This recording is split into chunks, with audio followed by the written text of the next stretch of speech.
And we're on. What am I playing? Bam!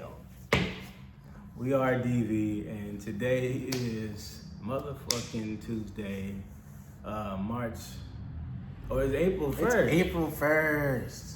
Hey, I fooled y'all. But I ain't playing no jokes today. We ain't playing around today. Ain't no fucking around, Right? real serious. Right? Real serious. So not serious. So let's chop it up. But Right? yeah, for real. Have you ever been through a situation where you were struggling with knowing when to keep pushing or pull back? Yeah. Right? We've all been through it. Whether it was in a job that you didn't know if it was really time to quit or should I keep going? A relationship that you're in, that you're going, is it time to call this relationship off? Or let's work it out and try to mend things and keep going, maintain what we have, you know? I'm sure we ask ourselves those questions in a lot of scenarios every day, right? What scenarios do you go through with that question? What are the benefits of knowing when to pull back, right? There are some benefits for sure. A lot of people don't look at it that way because I'm pretty sure I've considered those questions, and I also told myself don't quit because I don't quit, right? Because it's who wants to be a quitter, right? Who wants to lose? Who wants to But then at the same time, it can actually be a benefit because you're not actually losing. Taking a step back could actually be a gain depending on how you look at it, right? What are some examples you think maybe that works out? One example is, I just say for one, just I have a tendency in terms of working out and doing anything physical. I have a tendency I have a tendency to overexert myself in those ways. I often don't. I find it hard because I'm just so used to always being in sports or at least being some sort of physical of myself. I don't always remember or don't know when to observe my boundaries. You know what I mean? So I push myself too far. Mm-hmm. So I don't always know when is a good time to chill. But in reality, the body requires you to take time to chill so it can heal and grow. A resting period. Right. It's necessary for that process. Right. Because if you don't do that, your body can't really repair itself like it needs to, and you end up just hindering your growth in the first place. And I've done that many times because I don't often know my limits or I don't remember my limits. So I go too fast or go too hard too early, and I hurt myself and end up having to start over and wait and heal. Right. So in life is like that the same way.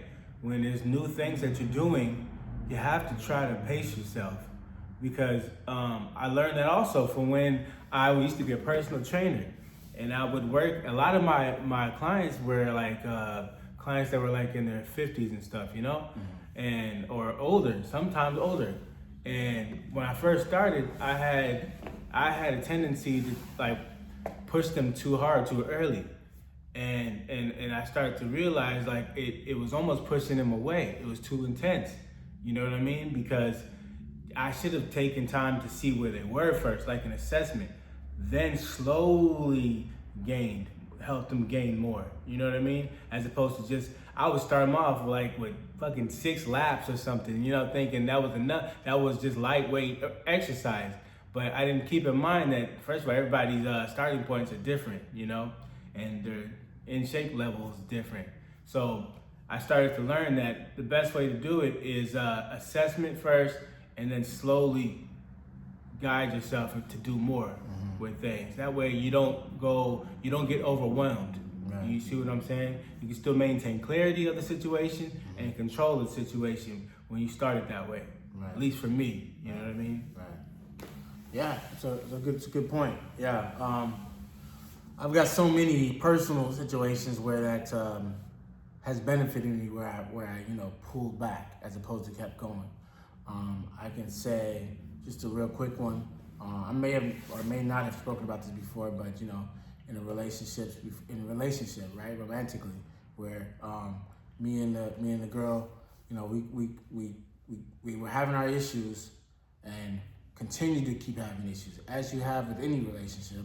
But the thing is that the issues we were having was issues that we weren't getting over it. We weren't learning from, we were just stagnant and still and stuck, right? So it came to that point where I finally decided, hey, maybe this might be time to pull back, to call it quits in this situation. When I brought that to her, she started like, no, that's being a quitter. You know, we don't give up on love. We don't just give up on something that you really want, which she's right. But I also told her that the reason why I felt it was so important to end that relationship was because if we were to go any further, we'd be doing damage to our relationship at this point. It'd be damage. It would go from people who loved each other, are you good, bro? People who loved each other and people who were friends to now we're gonna go to, you know, enemies. We're gonna end up hating each other. You know what I'm saying? And I was like, I'd rather us end this now to at least when it's over, we could still be friends. We'll still keep that love with each other. You know what I mean? Because if we quit now, if we keep going, we're gonna end up resenting each other, and there's gonna be a lot of hate. You know, hopefully, I've rarely ever hated anybody, but I knew if we kept going on that trajectory that we were on, we would eventually hate each other. You know, we could never even be able to look each other and speak to each other. So I was like, it's best to quit now or pull back. You know, take a pause, and then keep going. Otherwise, we're gonna do real damage. So that was one situation in my life where I felt like it was more beneficial to quit, to you know, or you can say cut your losses, you know, as opposed to keep going. Yeah, I've been in that situation before. Essentially, I think that's why it was best how me and my daughter's mom kind of, you know, split apart as a couple anyway. Like in life, we're still cool, but like just as a couple, we decided, you know, it's best we go our own ways because we were so dysfunctional at one point. I was like, I'm starting to notice my daughter seeing this shit, you know what I mean? Right. And I was like, as much as I don't want to, you know, not do the family thing. I would like to keep the situation together as much as possible because that's what I saw for myself as a parent. But I was like, the reality is, this shit is not healthy anymore. It's just toxic as fuck. And I don't want this to be a part of my daughter's life. Right. So I was like, it's just gotta accept it. It's time to go my own way. And she understood just as well as I did, and I'm glad we did, because to this day, we're still cool. You know, we don't talk as much. Right. She got her own situation, but it's like, at the end of the day, I'd rather have been that than just, you know, than keep going that way and then end up disliking her altogether. Exactly. So at the end of the day, it's still love because of that decision. Yeah. I'm trying to think, what are the other benefits of you know, cutting your losses? I mean, even in gambling. You know what I mean? Hell yeah. If you guys are gamblers, if you know anything about gambling, even a little bit, I'm not really a gambler, but I've done a little bit of it from time to time. And the most obvious is knowing when to quit. You know what I'm saying? Knowing when to cut your losses. You can do real damage if you keep going. If you're not getting any wins, no gains at all, at some point, you got to know when to cut it off. You know what I'm saying? Because, there's a chance that you could get rich. You can strike it rich at that point. But you also got to look at likelihoods, right? You got to look at the likelihood. You got to look at the odds, right? Right. And that's what I'm big on, you know? I believe in the odds. And when I look at the trend, I look at how things are going, you know? And it looks like if you're continuously losing, it's probably more beneficial at that point to just quit. Fucking right. Keep what you got. Keep, you know, as opposed to keep going and do more damage, you know? Yeah. And I think that applies just about anything we do in life, you know. I'm trying to think of a situation where I've seen where I mean, like I said, I don't really see too many benefits of, like I said, because we do get taught a lot in society to not be a quitter. You know, I used to struggle with that whole thing of knowing when to pull back because I used to struggle with because in my mind, coming from a winner's mentality, you're told don't quit, never quit, you know, you never give up, you know, only losers quit, you know. Yeah. But I don't look at that as quitting. I look at that as just know when to say win. I mean, I say win when I'm no longer happy.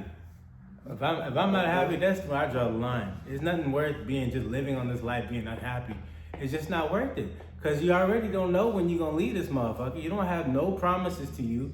And I'd be fucking damned if I fucking spend that much time on one thing that I have no control over that probably already wants to leave and try to keep it here. Let it go. Fuck it. There'll be something else new to fill that void. Guarantee it. Because that's how this fucking life works. I don't know how old you guys are, but I'm old enough to understand that at this point, that's another reason why I know when to listen to my heart to see if I'm happy enough with this situation. If I'm not happy, then I know it means I probably should move on.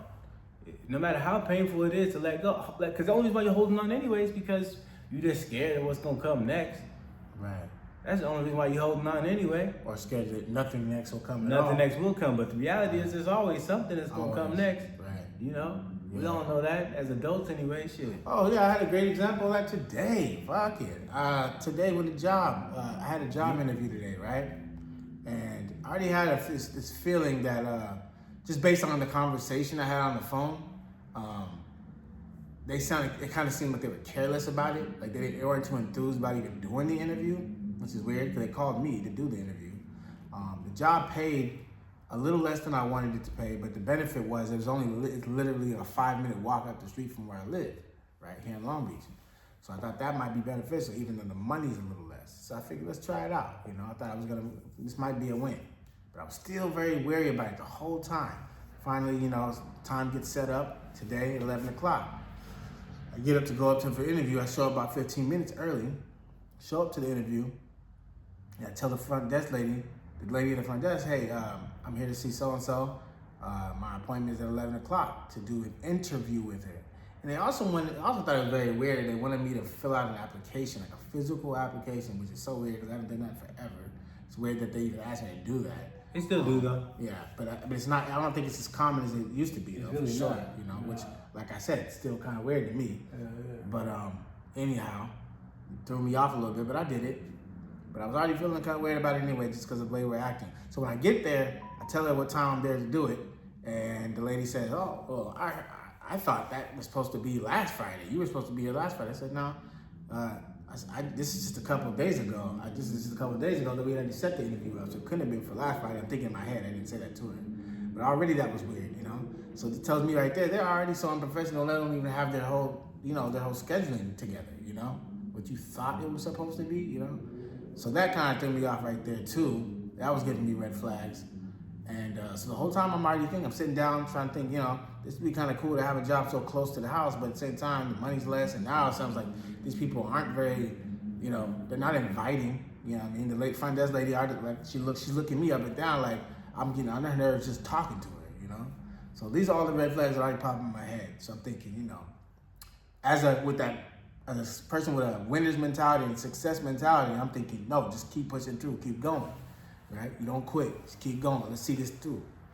But I sit down, do the interview. I sit down and fill out the application, and I'm gonna be honest, my stomach started hurting so bad, right? BG. Straight bubble guts, right? I'm just keeping it all the way real. Maybe too much information, but I'm keeping it all real.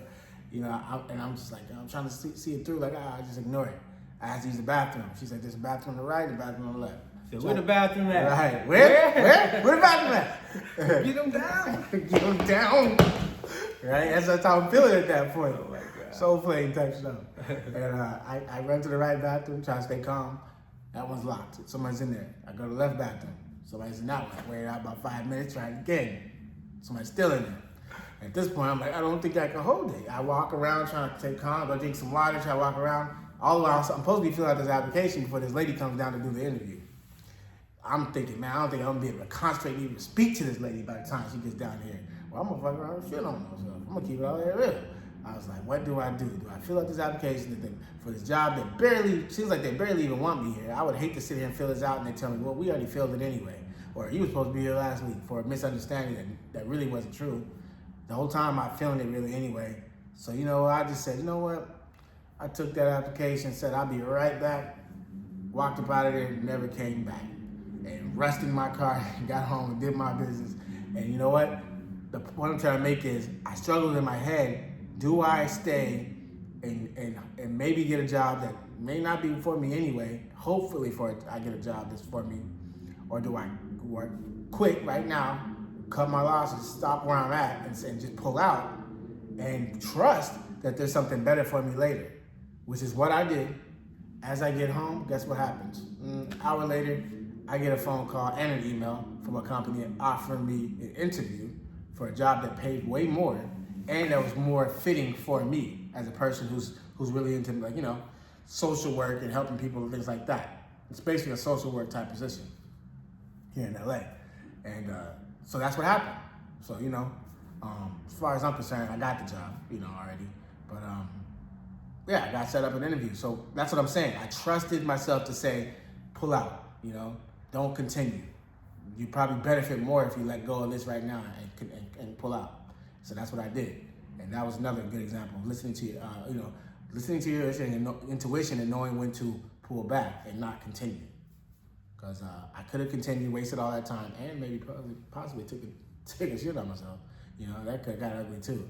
So, and this even goes like socially, like, and with like dating, like, yeah. Say you meet a chick, and this goes vice versa for males or females, but say you meet someone and you go on the date and it goes really, really well, and you guys have great, or feel like you got great chemistry, you had a great conversation, and you are really smitten by this person.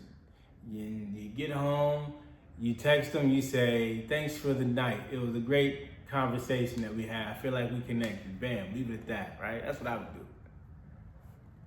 Some people get so impacted by that experience, they want to keep it forever. They want to hold on to it forever. They don't want it to end from that moment. Then they feel like they're justified in trying to hold on to it because they feel it made them feel good. But the problem with that is that it could lead to behavior that could be seen as stalking, obsessive.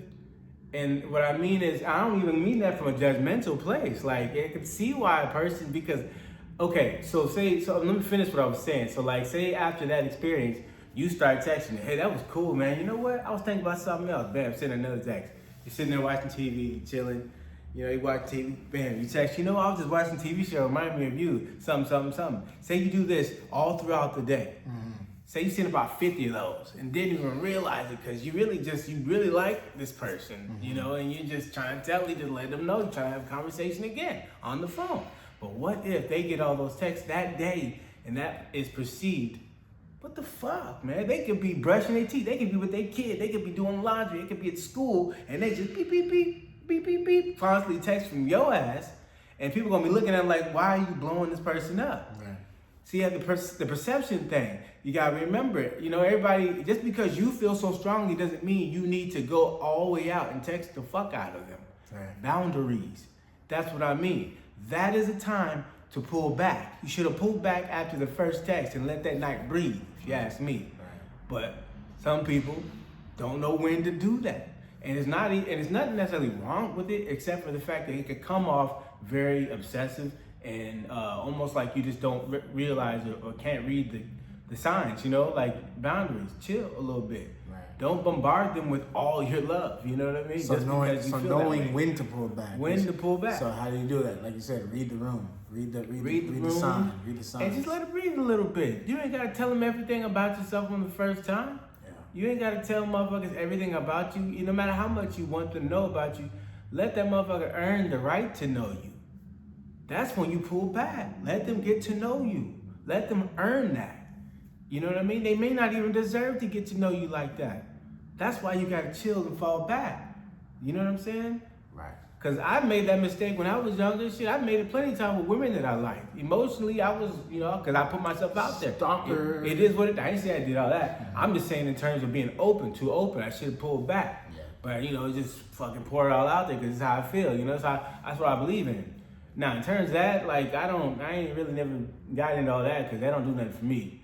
But I've had some ex-girlfriends that definitely did, you know what I mean? Oh yeah. You know? Sure. But, you know, I just definitely, it's about knowing when to say when.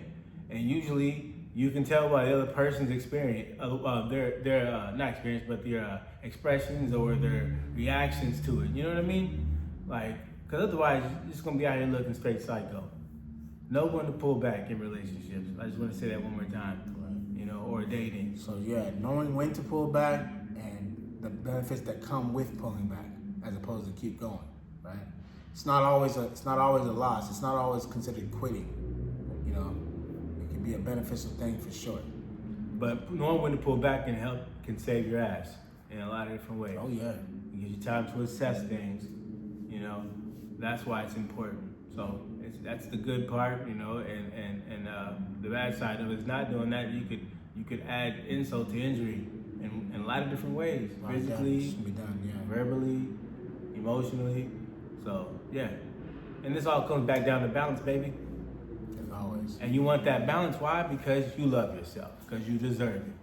You deserve to have peace. You deserve to have love. You deserve to have balance. You do. We all do. So it keeps us going. So back to the subject at hand. I love you. And I love myself. But I love you because I love myself. So love yourself for yourself. So.